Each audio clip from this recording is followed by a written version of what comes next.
so much for coming today. How are you? I am doing wonderful. Thank you, Marie. How are you? Good, good.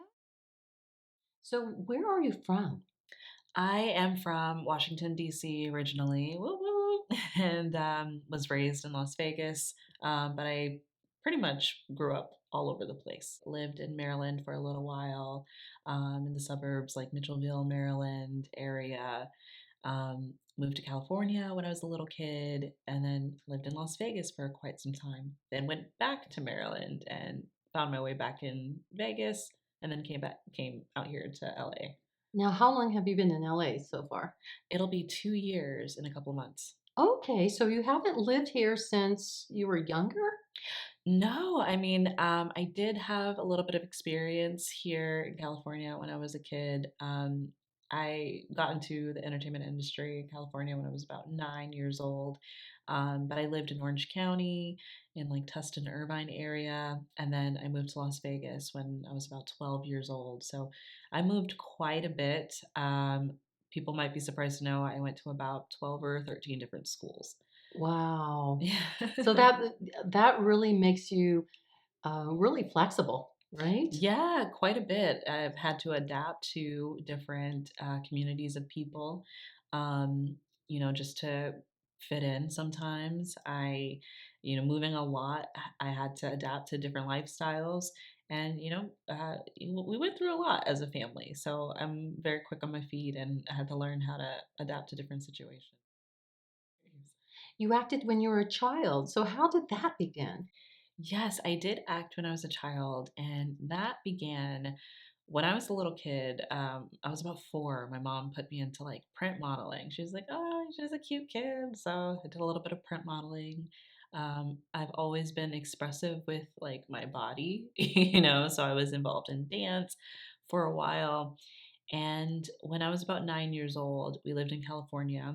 I was in Orange County, did some print modeling there, joined this club that did modeling competitions and runway competitions and things like that. And at this competition, if you were modeling, you also had to participate in some of the acting competitions. And so I did. I worked with some of the actors, took some acting classes, and I told my mom, I'm like, I like this better.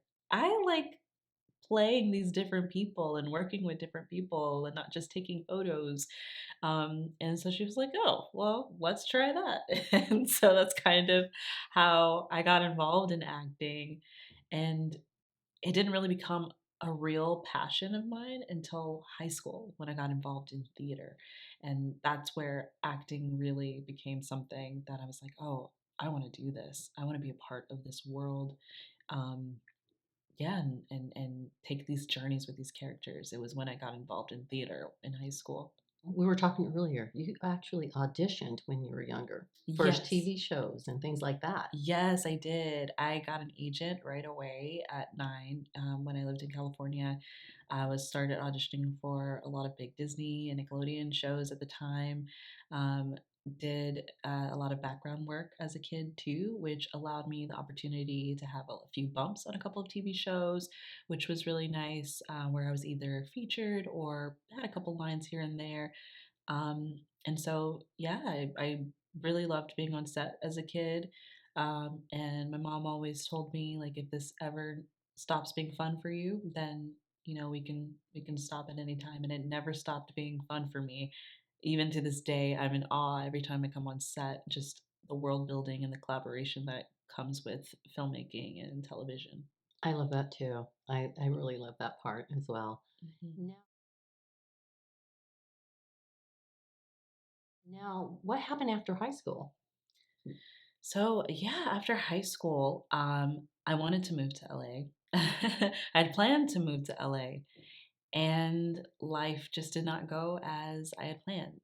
Life circumstances just prevented me from coming to LA as soon as I had hoped, which in retrospect I'm really grateful for because I don't think I was actually ready to be here at the time I wanted to be here. But I wound up, having to stay home and taking care of my family and helping out to take care of my family. And right away, I started working when I was a teenager. My family went through some trauma in Las Vegas, which is what brought me back to the East Coast and then come back. And I experienced some homelessness at 15. So when I got back to Vegas and got back into school, my focus wasn't on the same things that other kids were focused on. Right. Um, a lot of people would be surprised to know I didn't go to college either. My focus had changed so abruptly, and there was a lot of things that I needed to, you know, I had to go through all of that and start working. I started working, at like 16, and that was my focus was working and making money. And so it took a while to get back into that feeling of dreaming again. Right. Yes, it all did get better for me. I feel pretty privileged at the same time. I do want to point that out that a lot of the things that I went through weren't as bad as they could have been because of my mom. My mom was very, very strong throughout a lot of the experiences. She took the brunt of those experiences. And, while we were experiencing homelessness, at least we had somewhere to stay at some point, whereas there were points where she was out on the street, Right. trying to make a better life for us. And so, you know, I feel really lucky and fortunate and blessed and all of that because it wasn't as bad as it could have been. And so I had something to lean on. I had a foundation to elevate me, lift me up. I did do a lot of work, and I used to go back and forth from Vegas to California to still audition. I would fly out to New York to audition. I stood in the long lines for Hamilton the musical in New York when it was still, fresh. I still kept the dream alive, and eventually I did build enough for myself to finally, like, leave home, stretch my wings a little bit, take care of myself, and start really refocusing on what I. Destiny. I love the fact that you kept that dream alive after all that. Yeah, I feel like you have no choice, especially when you really reconnect with like what your values are and why it is that you want to do something. It can keep you motivated definitely through those tough times. Yeah, and you've been through a lot, and I'm sure you use all that in your acting as Oh, well. absolutely. And I use it in my acting, I use it in my writing. I'm finally at a place where I feel comfortable and confident in my journey, and I own my journey, and I'm grateful for it. I wasn't always. So I try to use it. Yeah, it's definitely a process, right? When you're Absolutely. going through. You know, Professionally, my acting did come before my writing, but I've always been a writer. When I was a kid, I would write letters to my mom if I was upset with her, just to see if to get her to understand how I was feeling. And so that came to me naturally. Then I started writing poetry in elementary school and so on and so forth. Then as I got older, I was living in a smaller market in Las Vegas, and I wasn't getting a lot of opportunity, honestly. I was 18, starting to get into the indie film scene, and I wasn't getting to create the type of work that I wanted to do. I wasn't getting to I wasn't getting picked, and I was depressed. I was like, well, creating is something that at the time I was like, this is my whole identity. This is who I am. So and if I'm not doing that, then who am I? In which, in retrospect, you don't want to think that way. But I was going through that type of dilemma internally. And I was like, you know what? I'm going to write my own project. I'm going to star in it. I'm going to direct it. And that prompted me to write a story that was based on a true story in my own life that I wound up producing, writing, and directing. Went on to win a couple of awards and get a little bit of notoriety. Was that a feature film or short film? That was a short film. Wow, It was called okay. The Trap. The Trap, okay. Yes, yes, and people would be surprised to know, like, I mean, if you watch the film, you would see that I'm actually not starring in it, and that, is a little bit of a journey right there as well. When I came into it, ego was definitely involved. I was like, "I'm gonna star in this," but as I started writing the story and started taking classes and learning more about the filmmaking process and screenwriting, I was so immersed in that process that I didn't want to mess that up by doing too much. I really respected the craft of filmmaking, started learning what every aspect of the filmmaking process involved, and I was like, "Oh, this is a lot of work." Which, we know intellectually, but obviously experiencing it is a whole different ball game. And so I remember getting some pretty harsh feedback on my first draft of my film. And so I took classes, and it took me about a year, 15 drafts later, before I wrote something that I felt very proud of and was producible. And by that point, the character that I had written for myself no longer served the story. And as an artist, that is my primary objective, is to tell stories, tell good stories. I hold myself to a pretty high standard, and I didn't want to dampen that by just throwing myself in the film. I am in the film in a cameo as a waitress. You rarely see me. I put myself in there somewhere, but at the end of the day, I found passion for the screenwriting and directing part and really wanted to focus on that and do the story justice. So for that film, I did win a Femmy at the Nevada Film Festival as the local filmmaker of the year, won some recognition in Culver City as a social awareness piece, and as an actor, I won Best Actress a couple of times for a 48-hour film festival that was done locally. And then I most recently won a Best Actor award for Vixen International Film Festival in London for a film that I'm in that's in the festival circuit currently, called Bienvenidos a Los Angeles. I play the character Imani, who is a Nigerian immigrant mother who one act of kindness can destroy her own path to citizenship. And this film is a short film that really demonstrates the strength of mothers, the strength of immigrants in our country, and the intricacies of the process and how challenging it is. And it was such a meaningful role for me to play. I got to study the role immensely by speaking with immigration lawyers. I got to speak with ICE agent. I got to speak with the immigrants who I just got to speak with multiple immigrants, including the woman who the story is based on, the true story.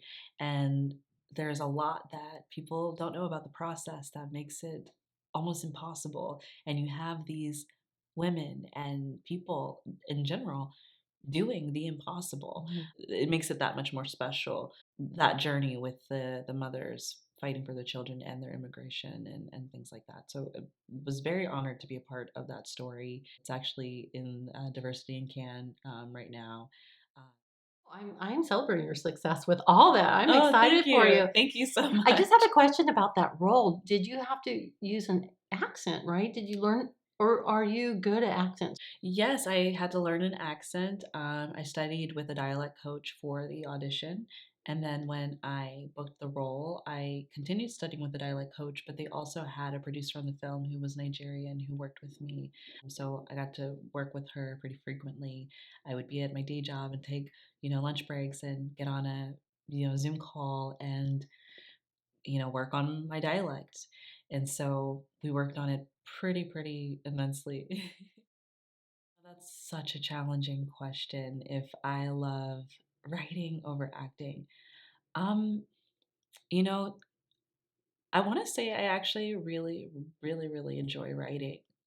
Like I think that is a part of who I am more so than acting is. And so I guess I can say I kind of like that aspect. I'm a natural strategizer. I'm a natural like problem solver. And I think writing and directing also give you the opportunity to do that. Because I saw your reel and it's phenomenal, everyone. She's a phenomenal actress. Destiny is destined Ah, to thank do you. something. So whoever's listening to this woman here, I when I saw it, we kind of met through a mutual friend on Instagram. Yes. And when I saw your reel, I was like, wow, that was power. You're a powerful actress. Thank you. Thank you so much. I just hope you don't stop acting to just write. No, I want to see you on the big screen. I want to see you on some television show, oh, thank something. you. That means a lot. That definitely means a lot. I don't think that acting will ever go anywhere in my life. Acting will always be a huge part of my journey. My relationship with the industry has changed quite a bit on that journey, and you know, but acting will always still be in that. Oh, good, because you're so good. Everyone, if you haven't seen her reel, you need to go to see her reel on her Instagram. Destiny, what's your Instagram handle? Like, Yes, my Instagram handle is at I'm Destiny Faith. So the letter I, the letter M, Destiny Faith, spelled exactly how Destiny and Faith are spelled. that's a great. When did you know it was time to move to Los Angeles? Mm. That is such a great question. This journey in this industry has been quite a roller coaster for me. So many epiphanies on this road. And like I said before, I had wanted to come to LA for a long time. I thought that at 18 I was gonna jump in and do that journey then. It took me a while to get to that point, but I was working. I worked a previous career for about 6 years and was auditioning on and off, still trying to keep that dream alive. But I got really comfortable in the career I was in, worked with incredible people who I believe have shaped me, been integral in shaping me into the person I am today. And the pandemic happened. I wound up being let go from that job. As sad as I was with being let go from the company, I took it as an opportunity to start exploring my acting career more intentionally and really putting myself out there.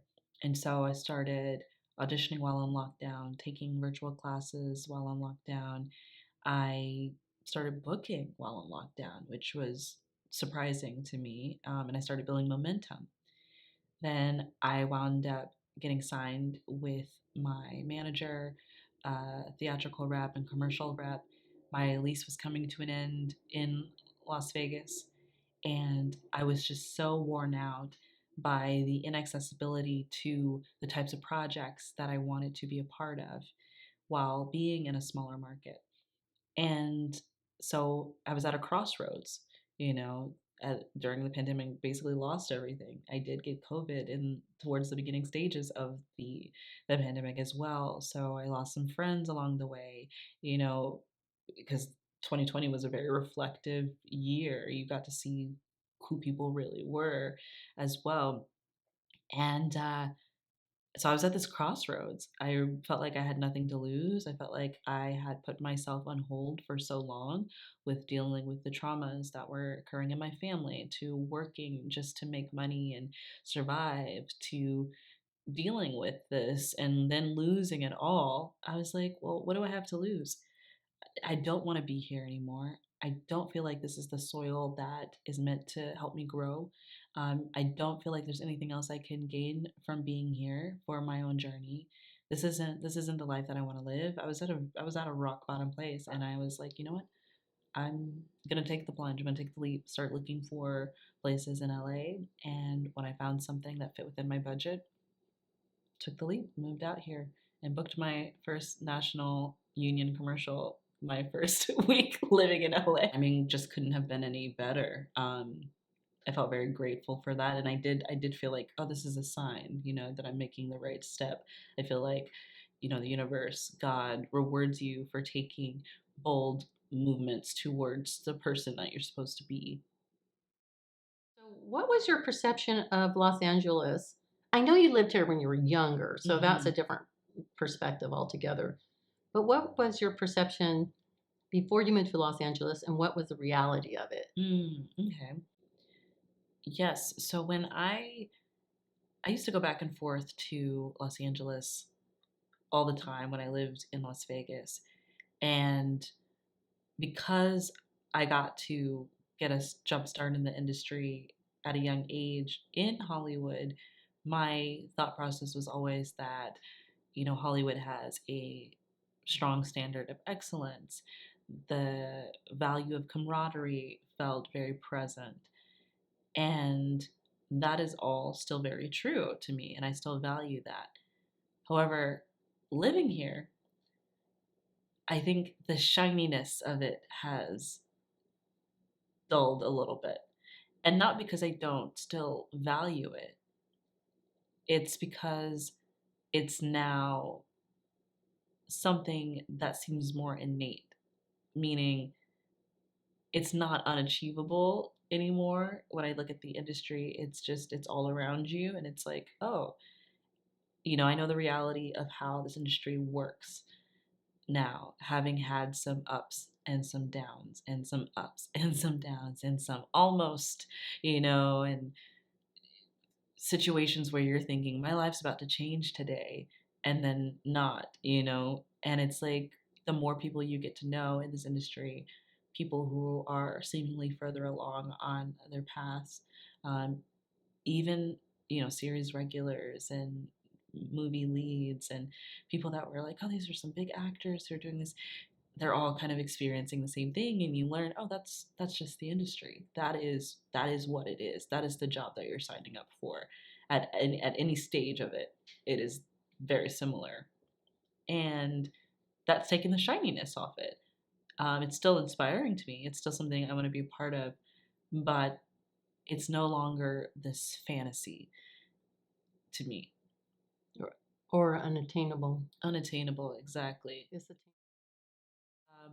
Yes, I was involved in a lot of volunteer work. Like since I was 15, I used to travel with a acting troupe, actually, that called the Toe Tag Monologues, where we would perform in schools to help kids, deal with gang violence and drugs and alcohol and bullying and SA, things like that. And wound up becoming like a mentor in that space for a little bit. I've worked with organizations feeding the homeless. That is something that is very near and dear to me. I've worked with some political groups as well. I've worked on campaigns. I've done quite a bit of volunteer work. I've gone to protests. What would you say your biggest challenges are as a writer and actress? Yes, I would say that now that I'm in Los Angeles, my biggest challenge has been changing my mindset quite a bit and changing my relationship with the industry. You know, people will tell you there are ups and downs in this industry all the time, but I don't think it's as transparent as it could be, in the sense that I think I came in knowing that there were ups and downs, but I thought that when you got to a level of momentum in your career, that's when like doors just start flying open for you. And that's not the reality of the industry at all. And that's coming from people at so many different stages of this career, people that are, you know, further down the path than I am, have that same revelation. And so that has been the journey for sure. Um, it was challenging because, one moment you're booking a lot and then one moment you're not. And then bookings come and they coincide with like other things that you want to do as well. And I had to change my relationship. I think my relationship with the industry was quite toxic. I had a toxic relationship with this industry where everything I did in my life was to amount to being an actor, um, even when it came to acquiring new skills. And it came to a point where, going back to the push and pull analogy that you so wonderfully brought up earlier, I I would have certain goals that were only there for my acting career, and I felt so much friction in doing that. But the moment when I started to do some more self-reflection and really get in touch with my own values and my belief system, though some of those goals disappeared. And then some of those goals, I found a deeper meaning and a deeper why, to why I wanted to achieve those goals. And then I achieved them. which showed me that just having those goals for my acting career was not is not the right pathway. It's you have to find fulfillment in life outside of it. My manager had said one time, great quote. He said, "This industry is like an abusive parent. It'll never love you when you need it to." And he couldn't have been more true to me in my perspective. And so that's been the challenge for me, has been overcoming. It's been overcoming my own mindset. I feel like in my life, I've always felt like anything outside of me I could do or I can achieve. I've never had a problem with believing that I can achieve things in my life. It's always been my biggest obstacle has always been myself, and overcoming the mindset work and perspective change. But I think with that, I'm a natural learner, and so I'm not afraid to learn something new. I know a mentor who likes to say if there's something you don't have, it's because there's something you don't know. And so I think having a curious mindset can help you get through anything. And I'm learning to tap into that a little bit more, as an inherent learner. Where do you see yourself in this market? So, do you mean like just like in a couple year plan, or kind of like just in general, Yeah, like where do I see my right. Is it a guest starring role or lead in a film that maybe you wrote, or got it? what do Okay. you see? Okay. Can you see that? We have a crystal ball Yeah. here. We're just Yeah. as if we have a crystal ball. We don't, but it's always good. It's kind of I'm Yes. curious to see what she's going to say. So Well, if you don't see it, then, you can't obtain it. So I totally believe in that. I totally believe in visualization and, not just having your thoughts about it, but really writing it out and fleshing it out and really visualizing it. And so for myself, I see myself in this market definitely producing my own work. I find so much joy in doing that. My own work that I actually get to act in as well. I don't have to be the lead in my own work, but if the shoe fits, then I will do that. I am actually writing some stuff right now for myself. I would love to work as a series regular on a TV series. I really love dramas. I really love gritty, you know, offbeat types of stories, including like dark comedies. Like Atlanta is something that fits within the realm of stories that I like to tell. I just started watching Beef. I'm almost finished, and that type of storytelling where it's drama, there's some comedy, it's a little uncomfortable, it's so real, it's so human. I love stories like that. So I would love to head a series like that and take that journey with that character and get to know them a little bit, especially if it's a character that is not similar to me. I find so much joy in doing that. And a big dream that I have, I I dream and envision myself one day playing a superhero in the Marvel universe. I like that. I want to see it. No, that's going to be great. I can see it. Thank I can you. see you doing that. Definitely. Thank you. That's the big dream right there, That's a big is if dream. I could be a superhero at a Marvel film, because Marvel films are really good to me. I'm a huge fan of those films. I'm a huge fan of the process. I watch a lot of the behind the scenes. I'm like, I want to be a part of this world. The world building is so inspiring to me, and so I hope to be a part of that journey at some point in my career. Listeners, we have a lot of listeners who, want to become actresses or actors or just kind of curious about the journey, or just love stories, right, of people like we do. Mhm. So, what kind of tips do you have for the folks out there that just want to get into acting or come to Los Angeles and write? Do you have any tips or books or? And with that, I was going to ask you: are you still taking acting lessons? Yes, I am still taking acting lessons. And for all the listeners out there, I know it sounds like, you're beating a dead horse. People say this over and over again, but taking classes, I think, is so essential, so important. But also, if you're not a beginner actor, also recognizing what your own process is. I think one of the challenges I faced on my journey was I've been acting my whole life. I've been in acting classes since I was 9 years old. And I got to a point where I was absorbing so much knowledge, so many different strategies, and trying to take it all on. And that was not good because it started depleting my own self confidence. And the things I started removing things about me that made me me as an actor. And I had to, at some point, you learn as much as you can, especially if you're starting out. But at some point, you got to trust yourself and do what works for you, because not every process, not every teacher out there has your best interests at heart, and not every process works for every single person. That's why there's so many different methods and so many different schools out there. So you find what works for you, find what gets you to that place, and then treat going to class like a gym, an Olympic athlete going to the gym. At some point you have to recognize that you're good at what you do and that you just got to keep practicing it and honing in on it and make room for learning new things, but don't feel like you have to take every single thing on. Take what applies to you. That's a good tip. Thank you for that. That's really good. Thank you. This whole interview is so insightful and inspirational. Thank I'm you. so glad to have met you, Destiny. I had the pleasure of meeting you and learning your story. And I want to thank you for trusting me Thank to, you.